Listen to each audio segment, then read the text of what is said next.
Welcome to the Lock Shop with Nielson and Hustler, powered by Coolbet Canada.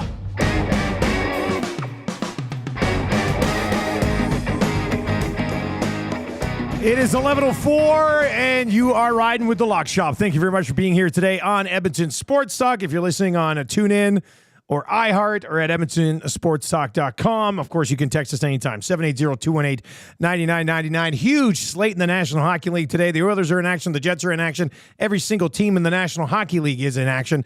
We got EST, we got WST parlays all set up for you as well. We're going to build a little Lock Shop parlay today. We got the Monday Nighter to get to, a couple of Monday Nighters to get to last night as well. If you are listening to the Lock Shop today, if you've not yet signed up for an account at Coolbet, please use the code LOCKSHOP when you do. Sign up at coolbet.com. Use the code LOCKSHOP. You get a 100% deposit bonus on your initial deposit up to 200 smackaroos. We got a little visitor right now at the EST studios. Yukon Jack from 100.3 The Bear popped by to see the boys today. And it just takes me back to wrestling draft. Yes, the Asian Miss in the first round in the 4-5 swing. Like nothing you've ever seen before. That was me winning the wrestling draft was one of the biggest upsets in draft history. It's true. That and me winning the Christmas movie draft. That was huge too. I mean, that might be ever, considering I literally don't watch movies. There was an incredible amount of draft research done there, and it was done. By the way, I still can't get over this new haircut of yours. The combo of the haircut with the collared shirt. I mean, I don't even know who I'm talking to right now. If you want, I could put on black T-shirt and Edmonton Sports Talk hat. Just to make you feel more at home. I could definitely, do that. It's good. Listen, you're killing it. You're killing it these days. We did announce today that we're doing a draft next Monday. It is the Scary Things draft to kick off Halloween week.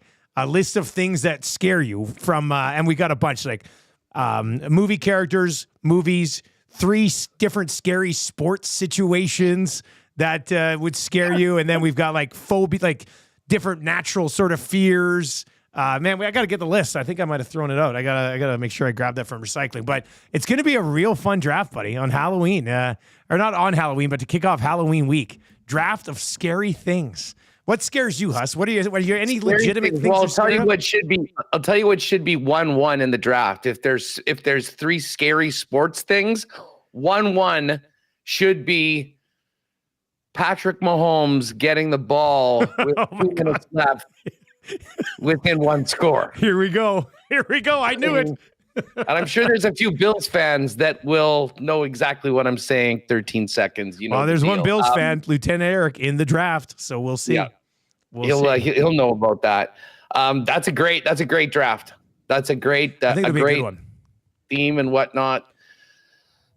It's funny, at that time, I'll probably be going through my own scaries, waking up in Las Vegas after the Chiefs Raider game, trying to. When are you coming? So when you go to Vegas this Friday, and then I'm going Thursday night. You're going Thursday night, and then when do you come home? Monday? On Monday, yeah. Okay, so you'll be back for the poker tournament Tuesday night. I was just like, oh yeah. God. Okay, good. Oh yeah. Okay, good. Yeah. And by the way, if you've not, you can register now, right? The boys just told us this. Yeah, I believe so. Yeah. But yeah. Okay. Next Tuesday, a week today, the next one. So for everyone that was like, oh, I missed it, I didn't know you guys were doing it. For this next week, we will be promoting it, letting you know. Same time, 9 p.m. here in Winnipeg, 8 p.m. in Edmonton. And just download the Coolbet poker software. You can go to the tournaments, search Lock Shop, and you can register now. Get your spots, $30. Buy-ins, rebuys for the first hour, like the first 8 levels or whatever it is. And I've already said this morning on the show, I'm getting super aggressive in the first hour. I'm not getting whittled away in the first hour and then hanging on for dear life like I'm on the side of a cliff and I've got a dead tree root and I'm trying to hang on with one arm. It's not happening. Dusty's coming in aggressive a week from today, Huss. Coming in hot. I like it. I was the last man standing of EST and WST last time. I plan to do it again. Are you referring to yourself as the champion? No. I mean, that's an ironic thing. I mean, you're a champion if you win. I would say, as I say, I was the last man standing of the EST and WST crew. I'll handle that. I look to do better. I did cash, which was nice. That's nice. So yeah, but listen, we're burying the lead here. We are burying the lead. I can't believe we've gotten 7 minutes into this program without mentioning The 13 gamer by what's his name? Savage. He did it. Savage. He hit it. Did you see the video? I tweeted it out last night. Yeah, damn right. I saw the video. Just under 3,500, I think it was. 13 gamer. He had a 13 game parlay that he bet $3.90 on, and it turns into almost $3,500. He's wearing his Coolbet hoodie as he's dancing around, celebrating. Right down to the wire in the Cardinals-Chargers game. Holy smokes. I couldn't imagine that sweat, buddy. That's an all-time sweat. He obviously didn't cash it out. I don't know whether he ended up putting a big bet on the Chargers or something like that just to cover his ass so he got something out of it if it didn't happen. But that was pretty hilarious. I mean, he's in the kitchen. He's not even watching on a TV. He's on his phone. He's crouched over the phone with it on the counter saying a little prayer. And I mean, a walk-off field goal to win a 13-game NFL parlay. Listen, that is that I would say has to be right now at this point. I mean, one of the contenders for the Lock Shop bet of the year. A 13-gamer. That's a good point. I'm going to put. So we have an Estes file where we put everything. I don't know if Maddie will make it an SD, but I'm going to start a thing in there that's just like Lock Shop bet of the year, Savage's 13-game parlay, and who knows? Maybe it becomes an SD. How could it not be an SD? Yeah. And I'll tell you this. I mean, I think we have to now, and tonight might be the night, to be honest with you, with 16 games in the National Hockey League. We might have to, shoot for the stars. Again, those wild, super huge parlays almost never come in, but oh my God, when they do, much like the Savage man. I'd love to know. That guy looked like he can give her pretty good. I'd love to know how the rest of his Monday night went after that. Is he at work today? Like, I have questions. Actually, that's a good point, Savage. Did you go to work today? Might want to. I look at Kevin says, guys, Huss presenting the SD for bet of the year. Book it. That's actually, that makes sense. Savage's 13-game NFL parlay, week 7. All right, it is in the system. Let's keep track of that when we hit other major bets. Throw those in. That makes sense. That makes sense. I like that. Congratulations to Savage once again. That was incredible. I was a little bit worried yesterday because we were talking about the teas, and you guys were like, "Get on the Ravens," and I had already put my teaser in with the Bucks plus 10. And as you guys were saying it, in my heart, I'm like, man, these guys are making so much sense. Why didn't I take the Ravens on the other side? And then I was doing some work here last night, and with like whatever it was, 3.5 minutes left, I was so frustrated I turned the game off. And then, was it Jake? Somebody texted the group and was like, Godwin, oh my God. And I was like, oh, what happened? And then I looked at the score, and they're like, why was he on the field down 10? And I'm like, wait a second, they were down 10?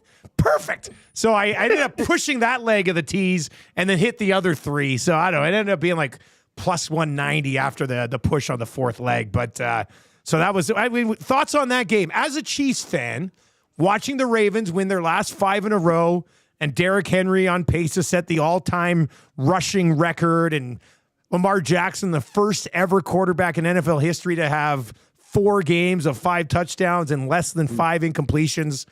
Are you nervous about the Baltimore Ravens, Sus? Raise the banner. Raise the banner right now. Mid-season champions.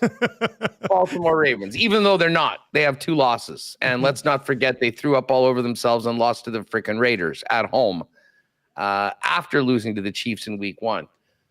Listen, the Ravens are awesome. The Ravens are an absolute problem. There's no doubt about it. But, I mean, we've seen this before from Baltimore. And then we've seen the Chiefs in particular take care of them at the most important time of the year. I thought Nick Wright nailed it so well. I mean, obviously Taylor is the queen of the Chiefs kingdom, and it's the Eras Tour. People are asking there, all this talk about the Chiefs. Well, they are not they're done with their style points era where they would beat you 45-42. This is, to quote the great Nick Wright, this is the championship era. And they just go and they find ways to win. We didn't talk enough about Mahomes trucking that Niner defender on his touchdown on Sunday.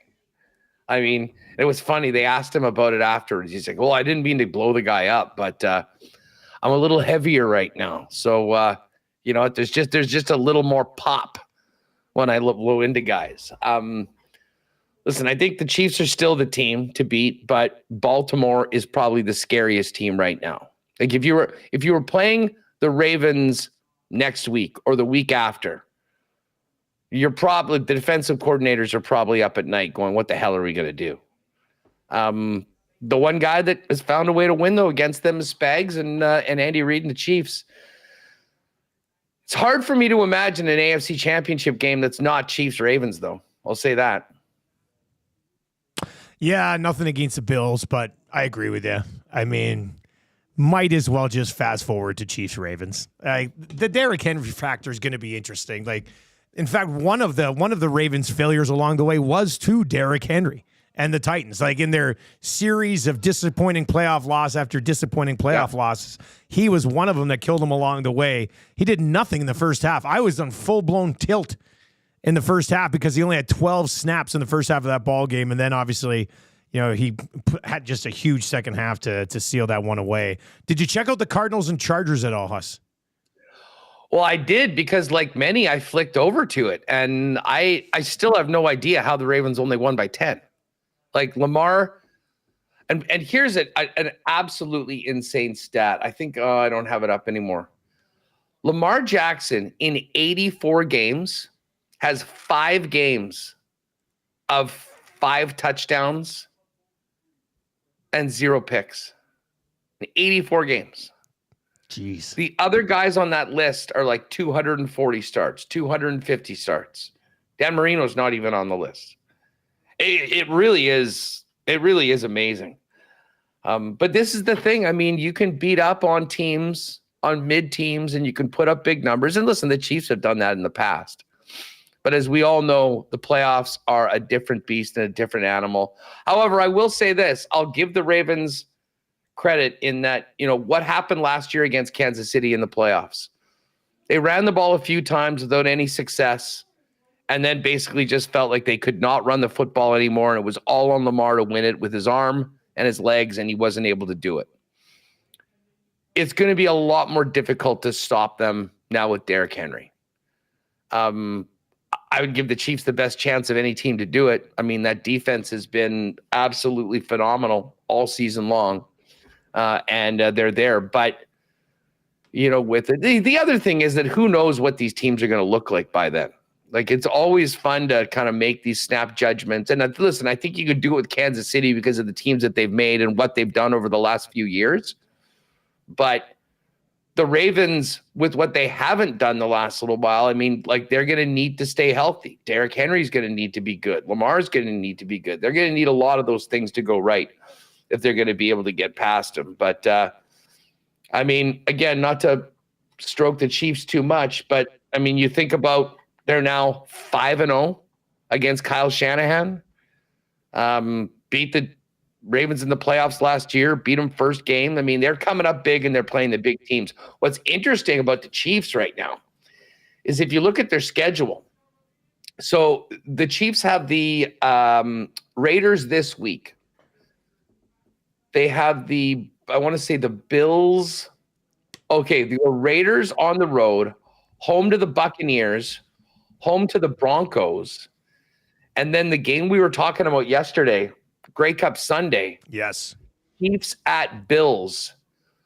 There's a very good chance that they're 9-0 at that point.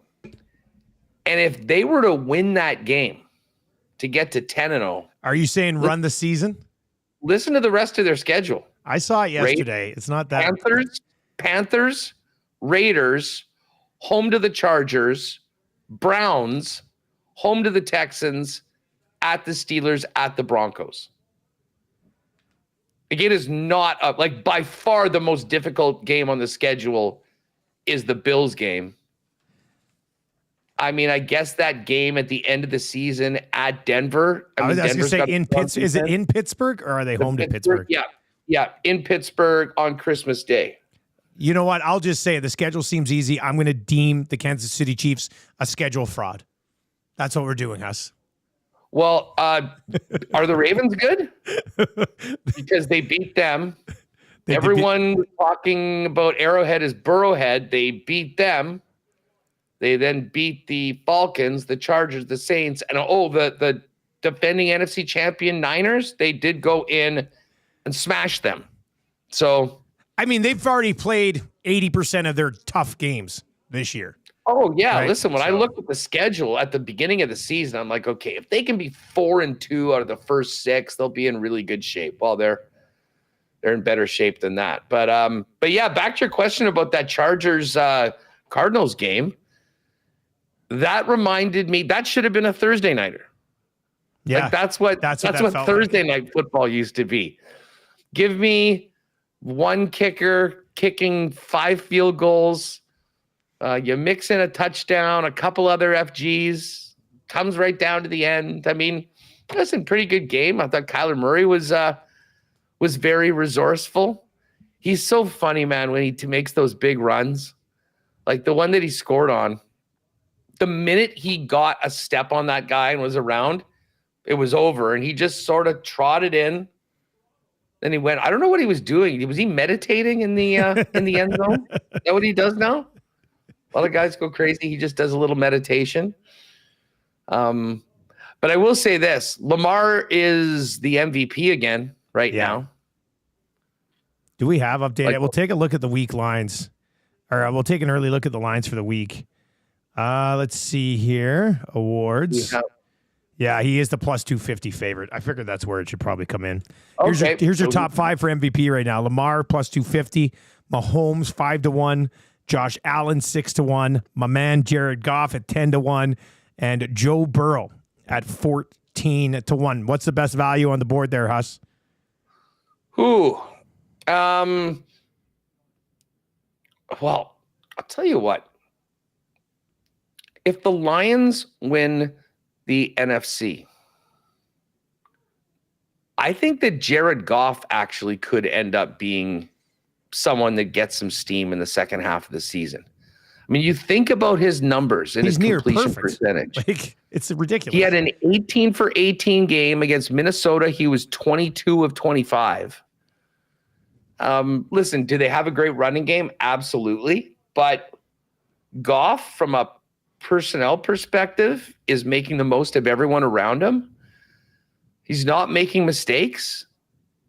He's been close to perfect. Like Lamar obviously is the guy right now, and he's putting up the numbers, but there is fatigue. Like I think some voters for Lamar feel sort of burned that they put him up on this pedestal. They voted him at twice, and then Mahomes goes out and takes him out in the playoffs, or somebody else does.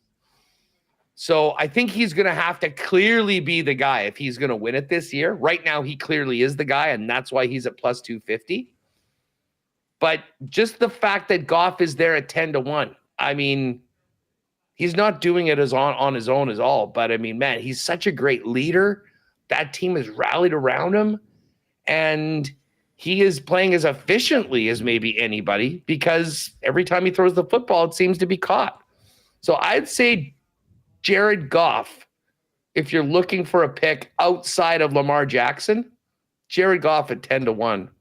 And if the Lions keep rolling the way they are, and as I say, if they win the NFC, I think there'll be a lot of people that will say, you know what, this is Goff's year, and that might not be fair to Lamar because you should be voting based on this year. But I think there are some other intangibles when it comes to Jackson that might be an issue. I'm just bringing up the rest of the Detroit Lions schedule. That's really a trade that worked out for both sides. I mean, Stafford delivered a Super Bowl to the Rams.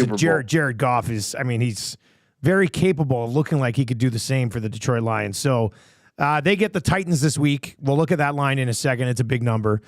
Then they go on the road to Green Bay. Huge game. Then they're on the road in Houston against the Texans.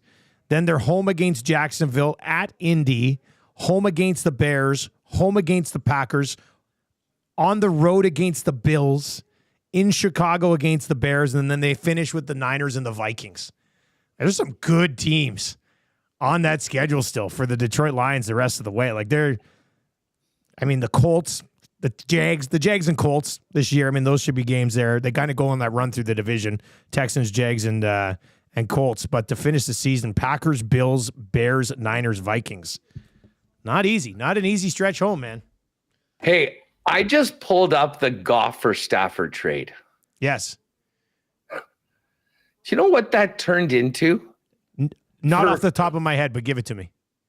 This is unbelievable. So the Lions got the first round picks in 21, 22, 23.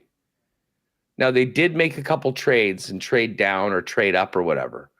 But so the Rams got Matthew Stafford, the Rams get Jared Goff and Jahmyr Gibbs, Sam Laporta, Broderick Martin, Jameson Williams, Josh Paschal, and Ifeatu Melifonwu. So those are all the guys that they got from the picks for the Stafford deal. Yeah, so it worked out really well. For both teams. Yeah. And I mean, obviously, Matt Stafford won a Super Bowl. He won a Super Bowl. I mean, what more can you ask for? Trade? Like the second they won that thing was going to be a win. And they've been so devastated this year. Like, my God, dude, the injuries that have piled up. Like, the Bucks have a Thursday night game. That this game's probably off the board right now, I'd imagine. The Bucks are taking on Atlanta. Oh, sorry, no, it's Vikings Rams. Yeah, no, but the Bucks do play Atlanta this week because we were looking at it earlier today. It's a Sunday game. Well, and now Atlanta's a -133 road favorite against Tampa. The Bucks season took a significant blow last night. Dude, big time. The Godwin injury is devastating. And Mike Evans, I mean, man, what a bummer. Evans gets the touchdown right off the bat. We need him for the 5 receptions and gets hurt on the play. Like, and he kept trying to play, and then he had that one in the end zone, and then you could just tell it wasn't it. So it's going to be a busy waiver wire.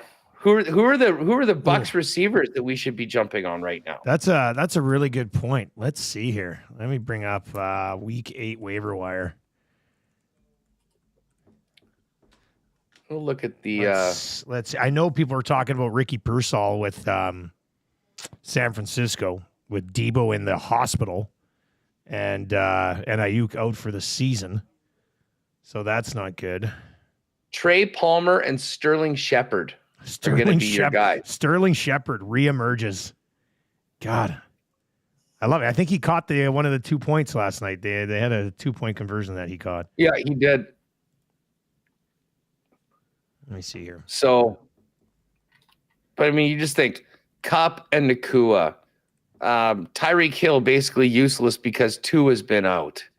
Malik Neighbors has been hurt. I mean, if there's here are some names on the waiver wire, and they're percentage owned. Not sure what platforms that's on, but this is from Fantasy Pros. So Jawan Jennings, obviously with the San Francisco thing, if he's still out, he would have picked up in a few leagues. Siebert, the kicker for Washington. Jake Bates, Detroit's kicker. Algier is only 42% owned in Atlanta. Romeo Dobbs, 46% owned in Green Bay. Jalen Warren's only about 51% owned. Keon Coleman, I don't know about that. He's 34% owned. Cade Otton, Tampa Bay, tight end. They already go to him a little bit. So yeah, he had 8 catches last night. 8 catches and 100 yards. I think Cade Otton would probably be the guy that you want to look at. I mean, he might get into a spot with the injuries they have there that he becomes a flex option for you if you already have somebody else at tight end. So, I mean, there's a few names that'll certainly pop up there. Busy night in the NHL. We definitely want to get to that, Huss, but just quickly on these lines for the week. Let me whip through these. Let me know if there's anything that you think is going to jump off the page one way or the other and maybe some movement, so we should hop on it now. The Vikings on Thursday night against the Rams. Minnesota's a 3-point favorite on the road. The Bengals, 2.5-point favorites at home against the Eagles. The Browns are 9.5-point dogs at home against the Ravens. Detroit, 10.5-point favorites at home against the Titans. Some pretty big numbers this week. The Texans, 6-point home favorites against the Colts. Green Bay, 4.5-point road favorites in Jacksonville. Miami, 3-point home favorites against Arizona. The Jets are 7-point road favorites in New England against the Patriots. The Falcons 2.5-point favorites in Tampa against the banged up Bucks. Chargers 7.5-point favorites at home against the Saints. The Bills are 3-point road favorites into Seattle. Denver 8.5-point home favorites against the Panthers. The Chiefs 9.5-point road favorites against the Raiders. The Bears 2.5-point road favorites with Jaden Daniels' status with the Commanders kind of hanging in the balance right now. And then what do we got here? Niners and Cowboys. The Niners 4.5-point home favorites there. Is there a game or two that surprise you or catch you off guard? Well, I mean, just some of the big numbers. I get it. I get the Ravens being 9-point favorites over Cleveland. I mean, Detroit's been crushing a lot of teams, and they don't hold back. I mean, that's the other thing about the Lions. They'll spend the second half trying to get another thick 6. Yeah. To one of their big boys up front. The Colts at +6 actually kind of intrigues me. That's one of those divisional matchups. Their defense has been playing pretty well. We saw what happened to Houston last week in Green Bay. Early lean maybe towards Indy to have that one kind of close.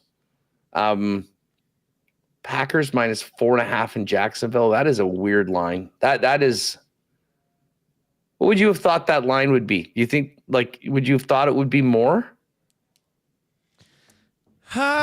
Maybe a little bit more. I mean, definitely not up. I mean, yeah, maybe closer to 6 than where it's at right now.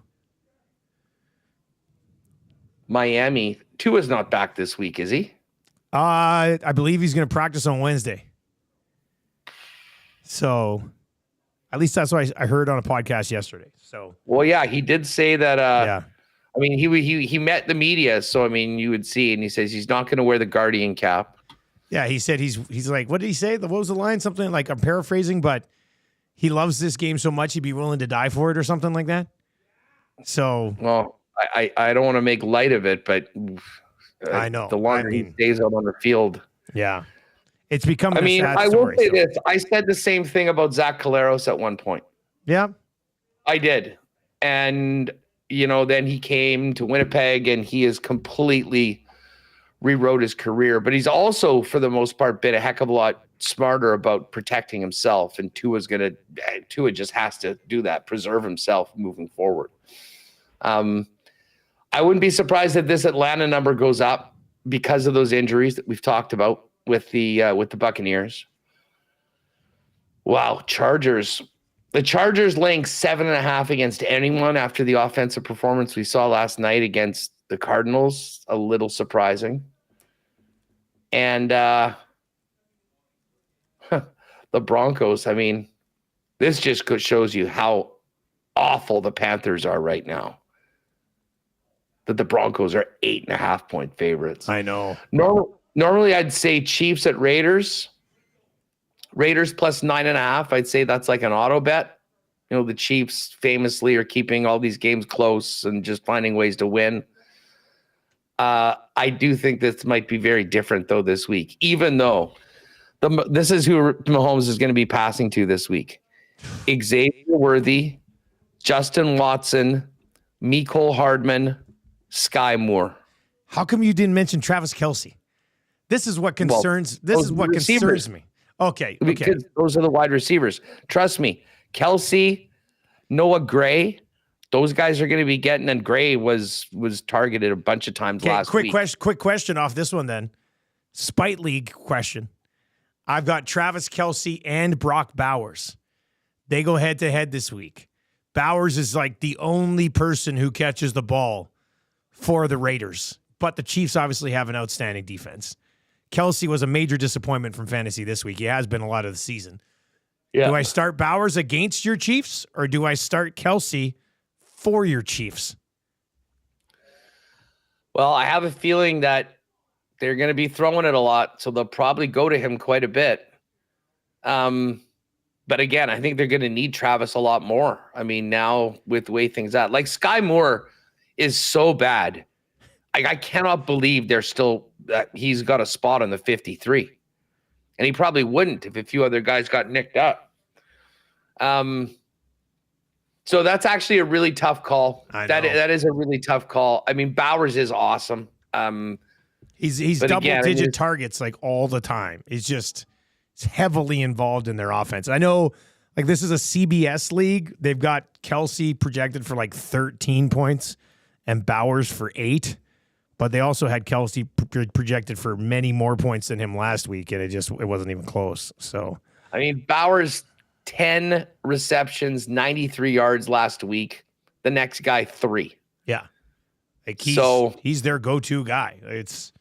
There's definitely an argument to be made for him, and then I guess we'll see who's going to play, Minshew or Aiden O'Connell.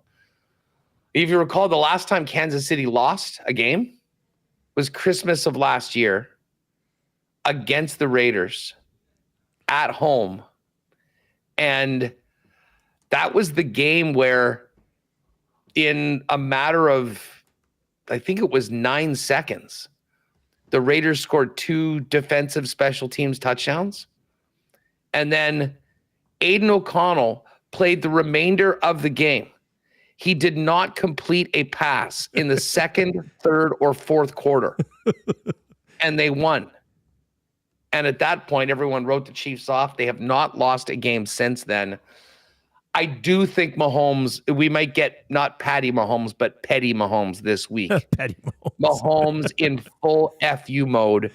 Because you will recall at the beginning of the season, one of those morons in silver and black decided they'd bring out the Kermit puppet with the Mahomes head thing on in training camp. And they asked Mahomes about that, and he goes, "It'll be dealt with when it gets dealt with." Oh, boy. That was the line that he had. So I have a feeling we might see a big game from 15 coming up on the weekend. All right, let's dive into a lot of good NFL conversation, but we got busy NHL slate tonight. Every single team in the National Hockey League is playing tonight. What's that, buddy? Busiest game of the year. Busiest night. It can't get busier. Can't possibly be any busier. We do have EST and WST parlays for the Oilers and Jets games tonight. Here's your starting goalie situation. Be patient with me. There's a lot of them. Charlie Lindgren will get the start for the Capitals against Samuel Ersson and the Philadelphia Flyers in Philly. Bobrovsky at home starts for the Panthers. Gustafsson, the goal scorer for the Minnesota Wild. Jake Allen listed as likely for New Jersey. Tampa Bay coming off the loss last night on the road against the Devils. Vasilevsky was not good last night. He's listed as unconfirmed right now. Ukko-Pekka Luukkonen will start for the Sabres. They get Jake Ottinger and the Dallas Stars. Samuel Montembeault for the Montreal Canadiens. Shesterkin for the Rangers. Tarasov will start for the Blue Jackets. Joseph Woll, unconfirmed for the Maple Leafs at this point. Sorokin for the Islanders. Alex Lyon for the Red Wings. Hellebuck will start for the Jets. Binnington for the Blues. Mrazek for the Blackhawks. Kevin Lankinen for the Canucks. Grubauer and Justus Annunen, both unconfirmed in that Colorado-Seattle matchup. Saros and Swayman unconfirmed, Boston-Nashville. Stuart Skinner is confirmed at home tonight for the Oilers against the Carolina Hurricanes. Right now, Anderson is listed as unconfirmed. Connor Ingram will get the start for the Utah Hockey Club tonight. Ullmark on the other side for Ottawa, unconfirmed. Tristan Jarry, unconfirmed for the Penguins. Dustin Wolf will start for the Calgary Flames. And then the 2 later games, nothing confirmed there yet. Projected but unconfirmed. Lucas Dostal for the Ducks. Mackenzie Blackwood for the Sharks. And then Riddick for the Kings and Aiden Hill for the Golden Knights. In case you were wondering, yes, I have already just randomly bet a 15-game parlay tonight, just in case. I think Coolbet's max is 15. So what game did you leave out? I left out San Jose Anaheim because I'm not losing a 15-gamer on the Sharks beating the Ducks.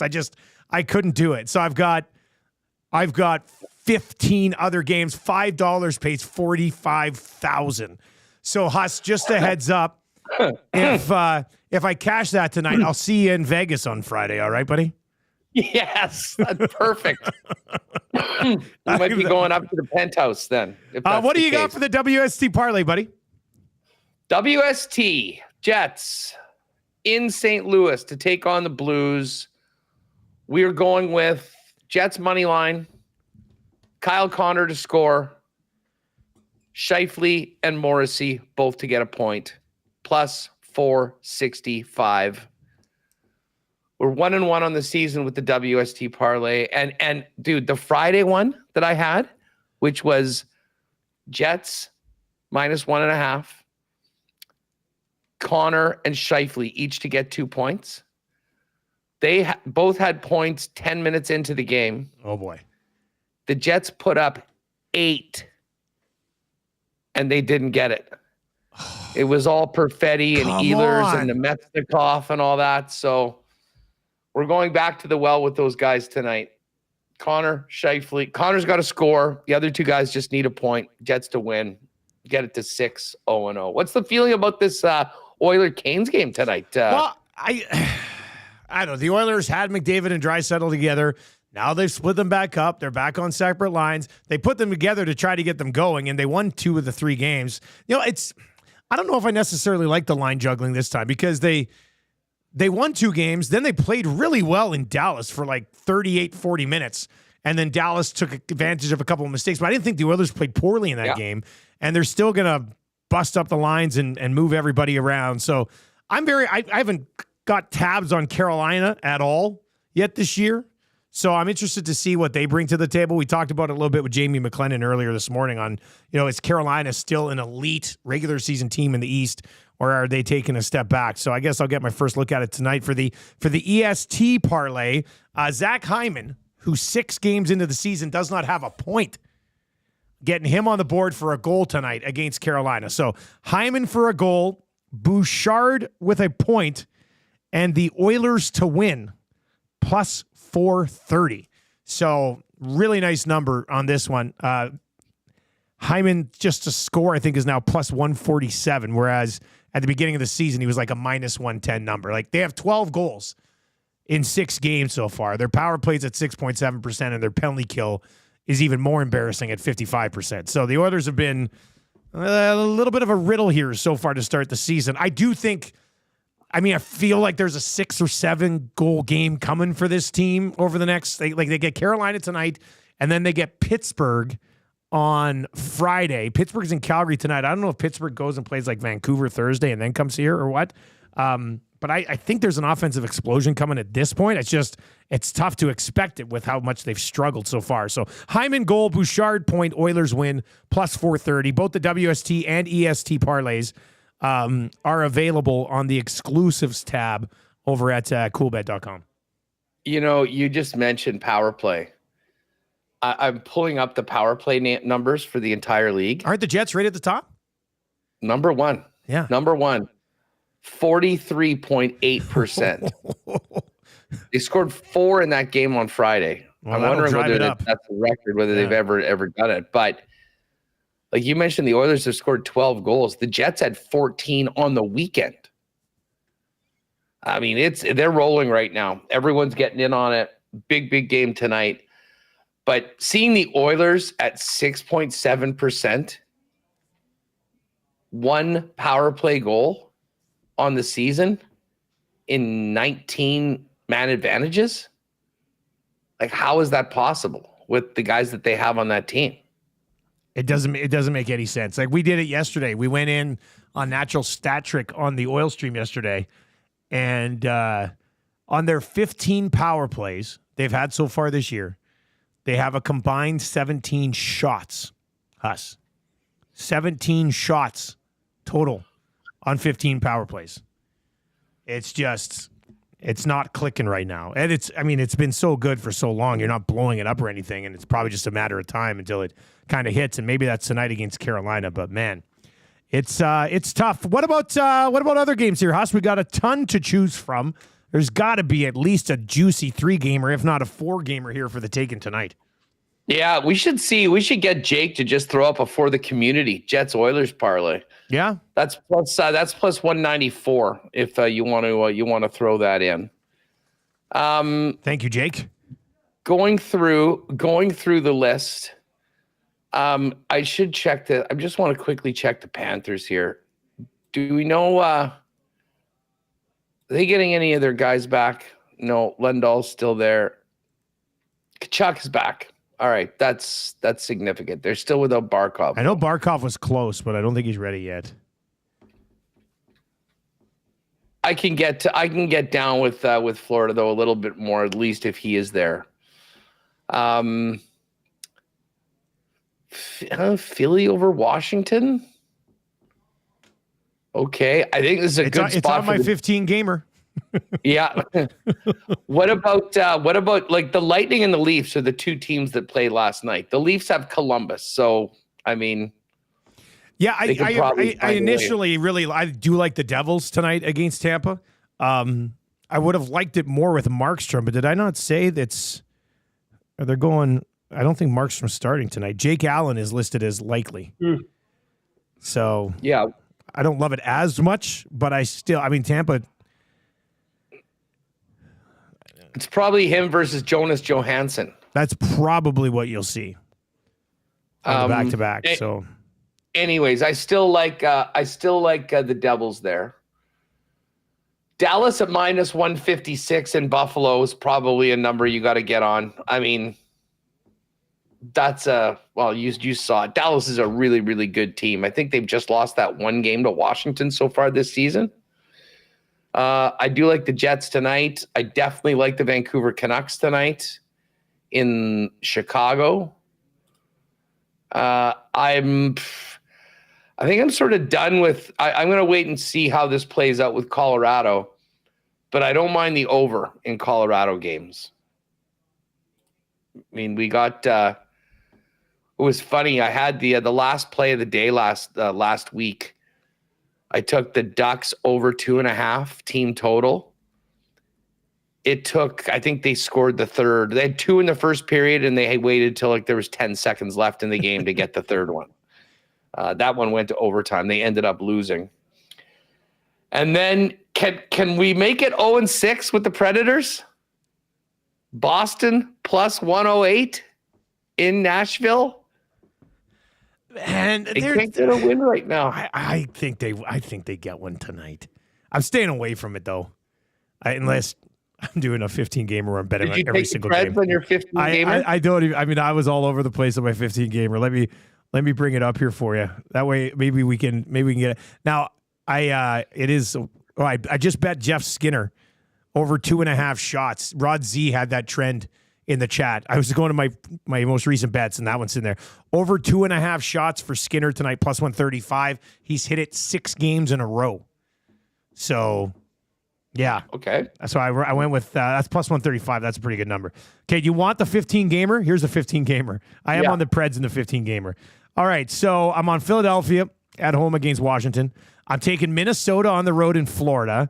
The Devils, the Stars, the Rangers against the Habs, Toronto, the Islanders at home against the Red Wings. I am going with Binnington and the Blues to snap the Jets' winning streak at the beginning of the season. Sorry, Huss, thumbs down there. I'm going with Bedard and the Blackhawks to upset the Canucks tonight. Seattle at home over Colorado. Nashville at home. Edmonton at home. Utah at home. Pittsburgh on the road in Calgary. And then Vegas at home against the Kings, who are on what? Game 7 of their road trip to open the season. So that's the 15 gamer. I'll probably get like 9, and I wish I could have just picked those 9 and just put it on a 9 gamer, but it's impossible to do. I got to go with a 15 gamer tonight. The odds on this are plus 909294. So $5 pays $45,469. So let's see right now. That's what we got. A 1, 2, 3, 4, 5, 6, 7, 8, 9, 10, 11. 11 gamer gets me up to plus 63,681. Beautiful. $5 bet pays. That's basically in the savage zone. $5 bet pays 31.84. Okay, and that's 11 games? That's 11 games. Do you have your 11 gamer? Who is it? Yeah, this is it. Okay, give it to me. Philly over Washington. Wait a second. I'm gonna ride with you on this too. Here, just a sec. All right, let me see. NHL. I'm just gonna pick the games as you go through here. Okay, Philly over Washington. Okay. Yep. Jersey money line. Okay. Dallas money line. Yep.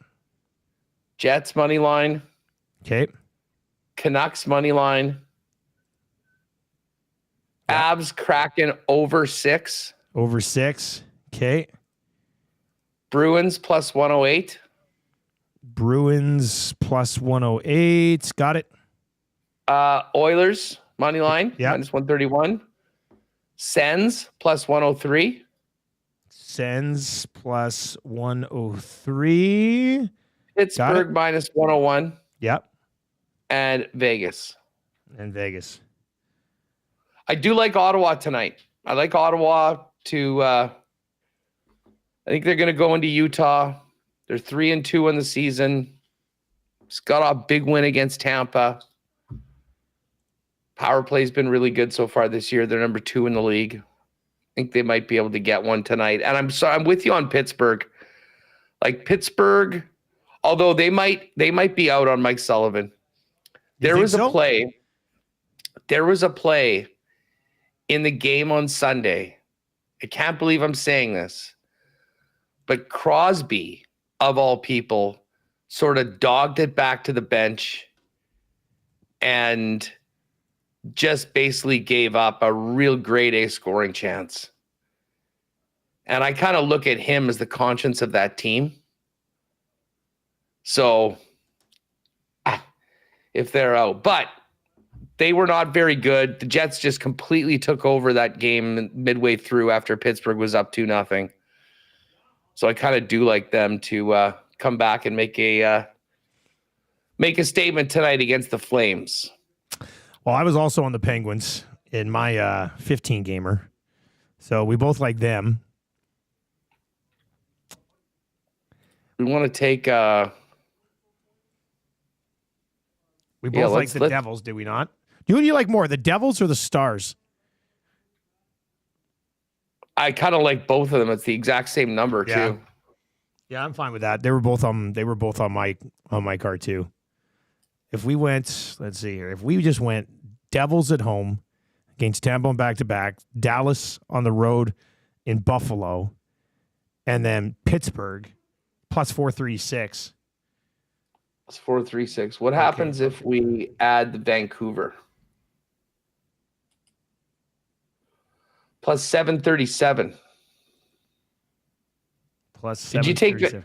Did you take Vancouver? I took the Hawks. I took the Hawks in a little bit of an upset spot there, but I mean, that's a 15 gamer. I'm not expecting it to cash. So I mean, Canucks minus 178. I was thinking we could do that, or we could move the Colorado-Seattle total down to 5.5 at minus 147 and put that in there instead.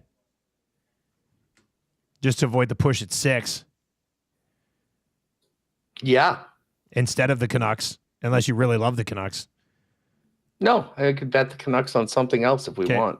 So if we go Devils, Stars, Pens, and over 5.5, Colorado, Seattle, it's plus 801.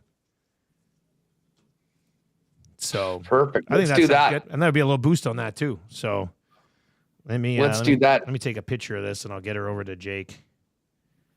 I mean, unless he's probably watching anyway, but I'll fire him a text with the play on that one.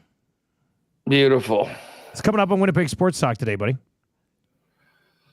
Well, what is coming up on Winnipeg Sports Talk today? We're going to be getting ready for the Frozen Frenzy. 32 teams, 16 games. The one of most importance here in the Peg is Jets and Blues. We'll hear from Coach Scott Arniel and more coming up. And Ken Weeb's going to join me from St. Louis, which will be good. We're going to talk a little CFL. John Hodge from 3 Down Nation is going to pop by.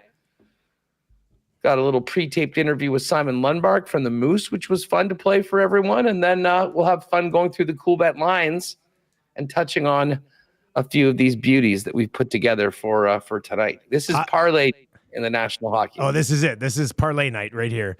And we are also 1 week away, one more time. I am very excited for Lock Shop Poker Event number 3.